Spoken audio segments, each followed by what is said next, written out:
I have an issue with AP date wheels. Flimsy. Arabic dal is incredibly rare, right? It's different, it stands out. It will definitely spark conversations, right? If you're gonna put on a watch on your wrist that you don't like but retains value, it's not a nice feeling as well, right?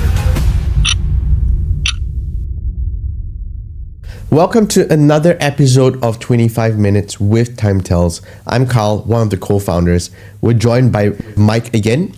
Hi, I'm Mike. You might know me as the 1 Minute Watch Guy on socials. Thanks very much for having me here again, Carl. Today, what are we doing? So today we're going to be just talking about the A to Z's about watches, where we kind of talk about watch brands from A to Z and kind of talking about them. Yeah, the fundamentals of the watch world through the alphabet. So obviously we have some big A's. Audemars Piguet, one of your favorite brands, A. Lange & Son. Yep. But we also have some other A's that are related to the watch world that aren't as obvious. Audemars Piguet, obviously we know they're part of the Holy Trinity along Yes. with VC and Patek. Yeah. AP are very interesting. So their main watch, the most popular watch, what would you say it is? I think it has to be the Royal Oak, right? Designed by... Giorgenta. And it's going to continue to be popular for a long time. And at TimeTells, I've seen you've had quite a few. It's quite interesting to see, right? Giorgenta did amazing designs for other brands, but he was really funky with his own brand designs. Yeah. But it never really took off. Yeah. Some of the Disney character ones, the Donald Duck. playing golf one, I think those go for... Pretty interesting. Very interesting. But for AP, he certainly made them a lot of money. Patek as well. Yeah, no joke. No joke. Like all the hits that people want are made and designed by Giorgenta, right? So I think besides the Royal Oak, AP has a rich history, right? You have an 1159 in store at the moment with a purple black dial. Yeah. We actually put it out on socials recently whether people thought it was a black or thought it was a purple. And the story of how the 1159 was designed is really interesting. Yeah. Apparently, everyone was held captive in a meeting room and then everyone had to come up with a design. I'm sure they wouldn't say held captive, but they were certainly persuaded to remain there. Groupthink. Yeah, to remain there. Groupthink a new watch and weren't allowed to leave until a new watch had been done. Yeah, and I think they were pretty successful in that, right? Like we see that the 1159 has basically almost every complication you can get and configuration in watch world, right? You got the chronograph, you got a perpetual calendar, you got time only, you've got many different reiterations of the 1159. We did a video recently, Carl, where you were on the green screen on TikTok and you said, why is a AP with 3 hands and a date more expensive in the resale market than an AP chronograph? That fumbles me. And the point was the AP chronograph costs more to make. Yeah. Yet the watch that costs less to make costs more, and the watch that costs more to make costs less. Yeah. So if we're comparing retail prices, right, the chronograph is more expensive. But in the resale market, the time only trends higher than the chronograph. But why? Did you read the comments? I didn't read every single one. There were a lot of interesting comments talking about the reliability and quality of the chronograph movement. Yes, that's a big concern on AP chronographs, right? And we've heard horror stories where... What kind of stuff have we heard? Just doesn't work. Just doesn't work. Push a button, doesn't actuate. You screw out the crown, pull out the pin comes out instead. And is this limited to just the AP chronographs? I think so. I have an issue with AP date wheels. Yeah. Flimsy. Flimsy, right? Very flimsy. When you change the date on an AP Royal, it doesn't feel like a $30,000, $40,000, $50,000 watch. Yeah. It really doesn't. Yeah. AP got to fix it, man. You guys charge a hand and a leg for servicing. It's crazy. It's crazy. And some of the vintage models didn't even have in-house movements. They came from places like JLC, Nemanja. Yeah. A lot of them, right, had third-party movements, because I think when I spoke about in-house versus third-party movements, right, it really depends on the size of the company. whether they're able to do the R&D and able to produce that movement.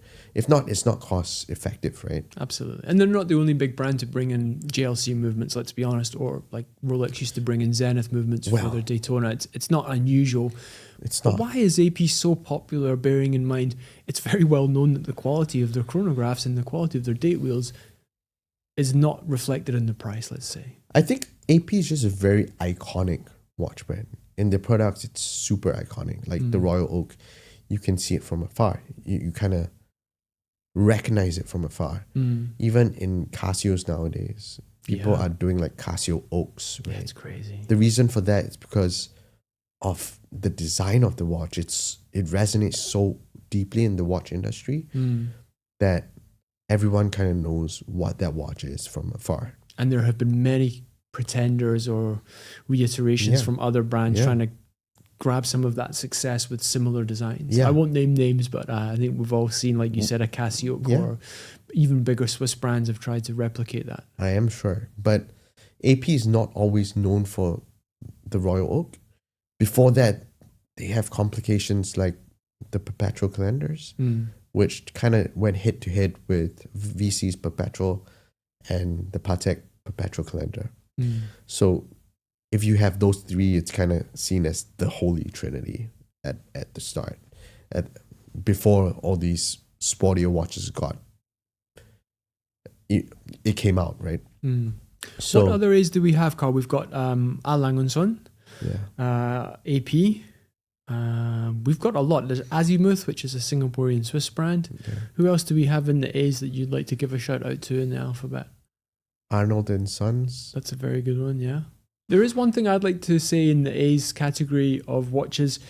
The numbers on the dial. You can have Arabics, which we would recognize as 1, 2, 3, and you can have Roman numerals, which we would see as the letters I, V, and X. I'm not a huge fan of Roman numerals. I much prefer Arabics. Do you have a preference yourself? Arabics are very interesting dials, and you kind of see it in the rarest of watches, right? You see it on the Platona with Arabic dial. It's incredibly rare, right? They kind of are reserved for the top end watches, which it's kind of crazy, right? It looks very unique on the dial. Yeah, it does. Like, whoa, like it's different. It stands out. It'll definitely spark conversations, right? This year we're going to be looking forward to Dubai Watch Week, and we imagine dials with Arabic on them are going to be very popular in that part of the world. It has to be, right? Because that's the market. Yeah. Dubai is a huge watch consumer market. And you see the rarest of pieces in these places in the Middle East because people go absolutely insane for watches. And their collections are absolutely mental from what I've heard. Let us know in the comment which watch brands beginning with A you would like to mention and shout out. So we've covered AP, which is a big Swiss watch brand, part of the Holy Trinity. A. Lange & Söhne is German fine watchmaking. It's the pinnacle. I know Glashütte, Original, and there are other brands out there from Germany that are very, very good. Nomos are huge. Moritz Grossmann, a wonderful brand. But Lange & Söhne is really the one, right? Lange & Söhne, Lange & Hein, they're all amazing watch brands, right? It's good to see how Lange is currently operating. They're part of Richmond, but they're kind of given the freedom to operate as an independent watch brand. That's an interesting point about being part of a big watch group. So within the Holy Trinity, we've obviously got AP who are independent, Patek who are independent, and VC who are also part of Richemont Group. Yeah.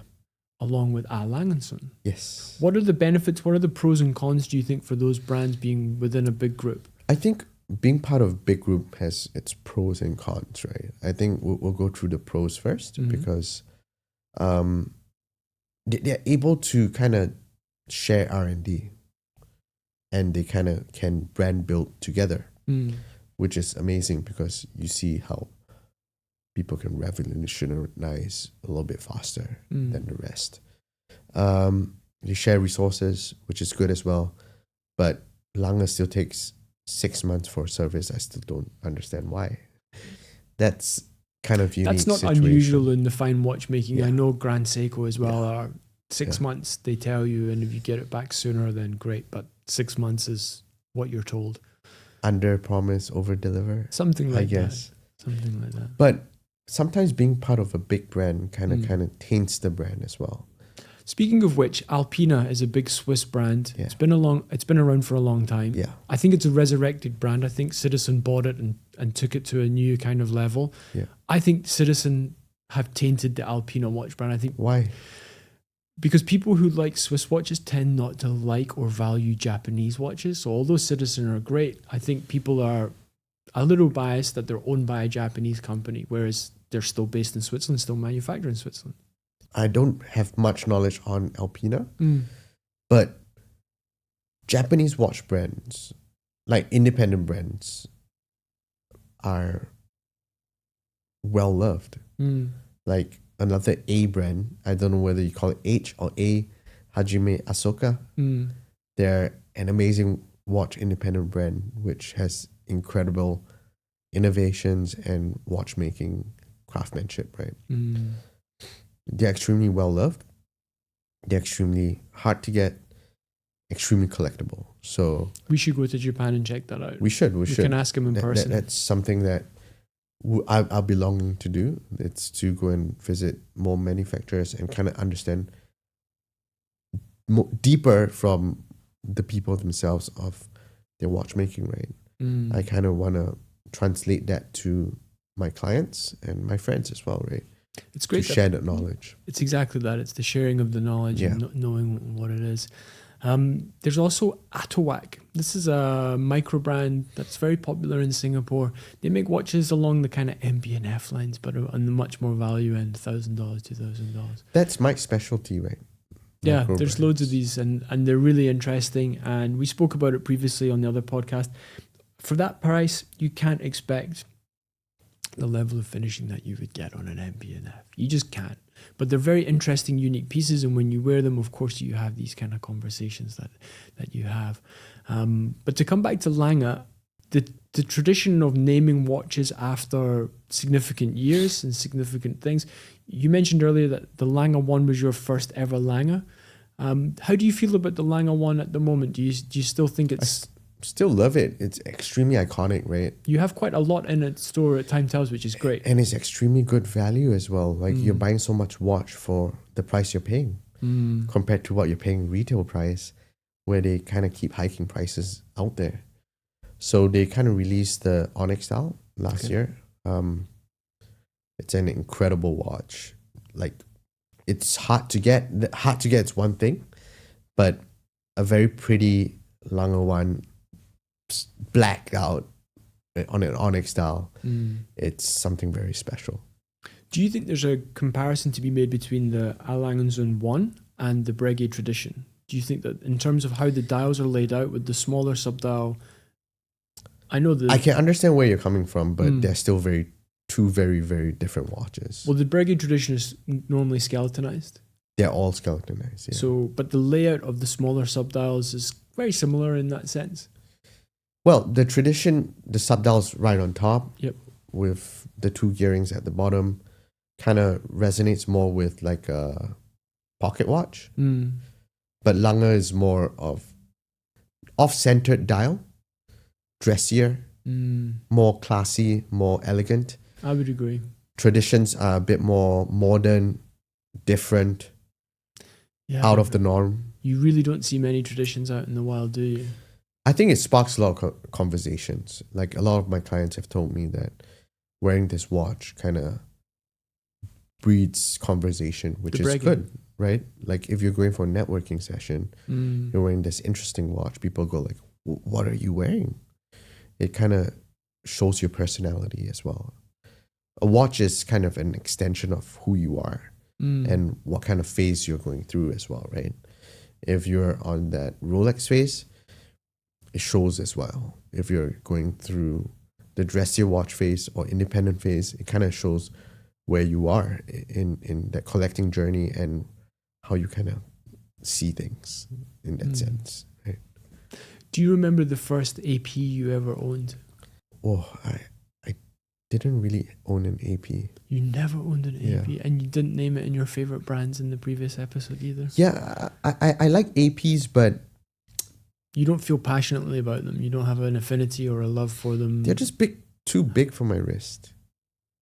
Even the 39 hangs out a bit too much on my wrist. Yeah, I think the best size for me is still the 37 or the vintage Royal Oaks, where it sits down a lot nicer. There were some quartz versions as well, which were really interesting and good sizes back in the day. Yeah. I think the 37 fits best for me, the 15450. So for you, the AP, it's a size issue. For the modern ones, you feel that they're just a bit too big. Yeah, just a bit too big for my wrist. What I like in the AP range is definitely the more vintage stuff, like the Star Wheel. It's an amazing watch. They brought it back in the Code 1159, which I feel strongly towards, because the Star Wheel is a really interesting watch. I thought you were going to say the reason why you don't like APs as much as certain other brands like Patek and Langerson is because the value isn't there. And we've been doing a lot of pricing videos on TikTok recently where you're giving your opinion as an expert watch dealer and where the prices are going. So for AP, how do you feel it's going at the moment in the resale for these bigger watches? I think AP prices have peaked and come down already. In terms of a pricing perspective, they're not the worst, right? But it kind of falls back. If you're comparing value and what a person likes, I would encourage for a person to go for what they like before they look at value. Yeah. Because if you're going to put on a watch on your wrist that you don't like but retains value, it's not a nice feeling as well, right? In Singapore, we would say, for what lah? For what? Yeah, for what? So I a lot of times I believe that you have to enjoy the watch that you're wearing before anything else, because if the value tanks, everything else is secondary, right? I thought you were going to say, when I asked you about why you're not as keen as AP, is because of the value. Because, again, if it's a steel watch with 3 hands and a date, and the date wheel doesn't even turn properly, or it's a chronograph and the chronograph doesn't work, the value is terrible. When you could spend that money and get a Patek annual calendar, which is a fantastic watch. Yeah. I think that plays a part into it as well with you, doesn't it? I think it does. Value perspective, it's kind of lost out to Patek. But I think it was really hyped up at the peaks, and a correction was due. But they are very popular watches, and honestly, I really like the design. I mean, Gerald Gent is literally the design's giving them a amazing. gift that just keeps giving. It's amazing. And like you said, it's instantly recognizable, and it really is one of those brands that you see it and you recognize it and you know, oh wow, I know what that is. That's an incredible time machine. Yeah. It's just bit too big for me, man. I just feel it's a bit chunky. It's a bit, well, the jumbo is great, but it still hangs a little bit too big for my wrist. That's a personal choice, but yeah, I know a lot of people who enjoy the watch, and it's a good time to buy, man. It's prices have like kind of flatlined from here. You have a couple of Royal Oak offshores in store as well. Yeah. Again, we're talking even bigger than the normal Royal Oak, which is it's like 42 onwards. Yeah. Right? And it's big and chunky. These are professional sports dive watches. Well, they're made for diving, right? Yeah, and offshores sailing and all this stuff. Yeah. So they're just, again, a bit too big for wrist sizes like us. When you meet people, I'm sure you still do, who don't know anything about watches, especially, recently over the holidays, you meet people. When they discover who's in the Holy Trinity, AP might be the one that surprises them the most, because VC has a longer history. Patek obviously is Patek and is huge and very well known. Do you think AP is the weak one in that trinity? And when you do meet people who don't know watches, are they surprised that Rolex isn't in there? Would that normally be the assumption? Oh, it must be Rolex in the Holy Trinity. I don't know who came up with the Holy Trinity, but it's I kind of understand where they're coming from. Okay. It's the classification does not entail what the watches are today. Like I said, it's more towards the perpetual calendars, because these three brands came out with the perpetual calendars and kind of was competing with each other, right? Like VC had a different style element to it. AP had a different style element. Patek had a different style element, right? So collecting the Holy Trinity for me is not like the Royal Oak, the Overseas, or the Nautilus. It's the perpetual calendars. And we should stress that the Holy Trinity is an informal term used amongst informal. the watch. It's not totally official. informal. And like you say, it's not a recent thing either. It's not. So it's not about these sports models like the Aquanaut and Nautilus and the 222. And for Rolex, they're not a brand that has high complications in them. They kind of focus on tool watches. Like their watches are made for either racing, diving, flying, exploring. Although while we're on the topic of A's and Rolex, the Skydweller does have an annual calendar in it, which is a high complication and is on my But that's a shopping list recent addition, right? It's the latest model that Rolex have brought Correct. out. But in terms of brands that people recognize, the three in the Holy Trinity, APVC, PP. We should talk about annual calendars because annual calendars were made by Patek Philippe. They were invented by them, right?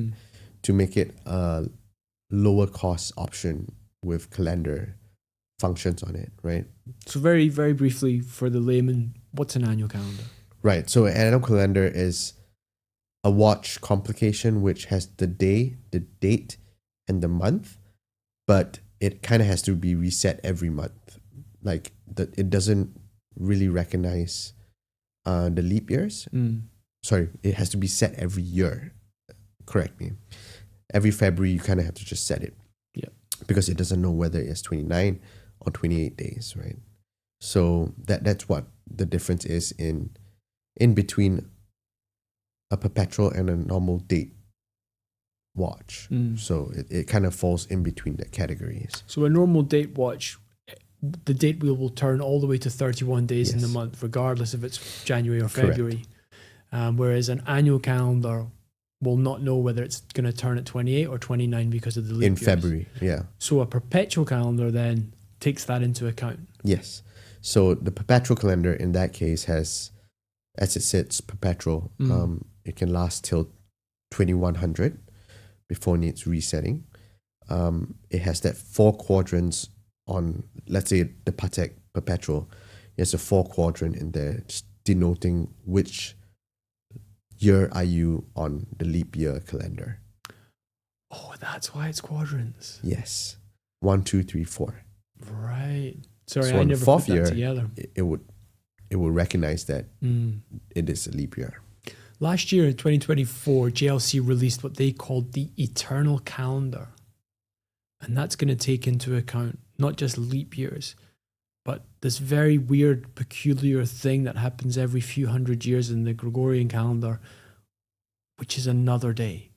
It takes into account another complication and can run for what they say is 3 million years without any alteration to the time. You see, watch brands are coming with more and more complications like these.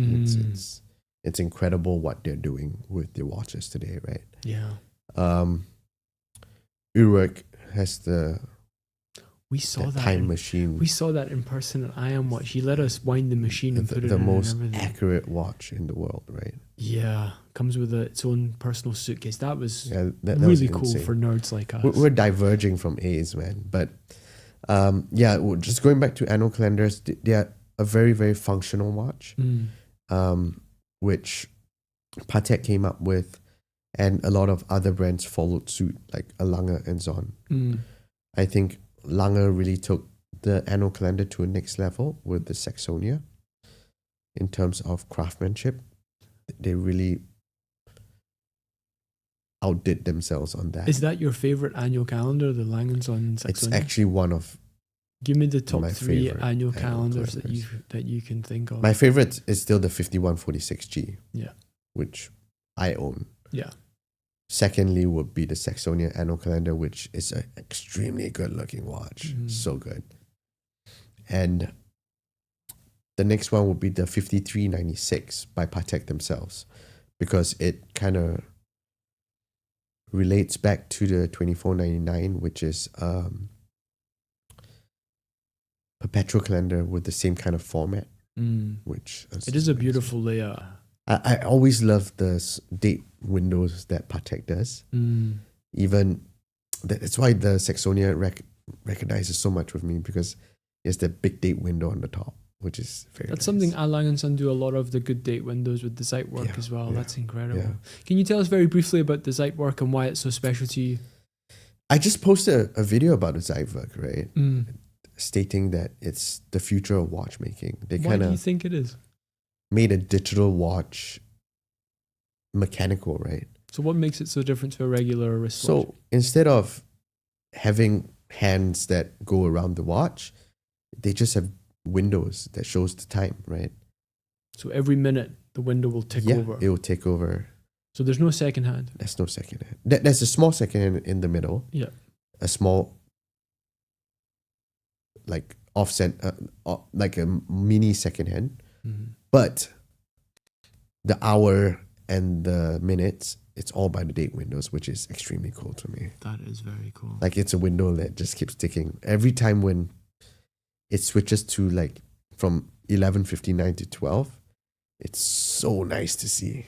It's like, it's so satisfying. In the Lange boutique in Singapore, they have the display with all the parts of the Zeitwerk, and it's 473 parts or something, right? Yeah. And we mentioned earlier they will assemble the watch, then disassemble it, and then reassemble it as part of every watch that they make as part of their process. It's crazy. Imagine the number of time, the amount of time that needs to be taken to do this. Especially with almost 500 pieces in a Zeitwerk. We'll end it here. Something for you guys to think about: double assembly in Lange watches. Let us know the A's that we've missed as well. I'm sure we've missed a lot of very famous A watch brands. Comment what your favorite A watch brands or anything in the watch world that starts with an A. Yeah. And what we should cover in B. Yeah, we should. 25 more letters, guys. Stay with us. Yeah. Bear with us. Bear with us. Like, comment, share, follow our podcast if you like it. Let us know what you like to see in B's. Thank you, Mike, for being on our show again. Thanks for having me. And see you on our next podcast.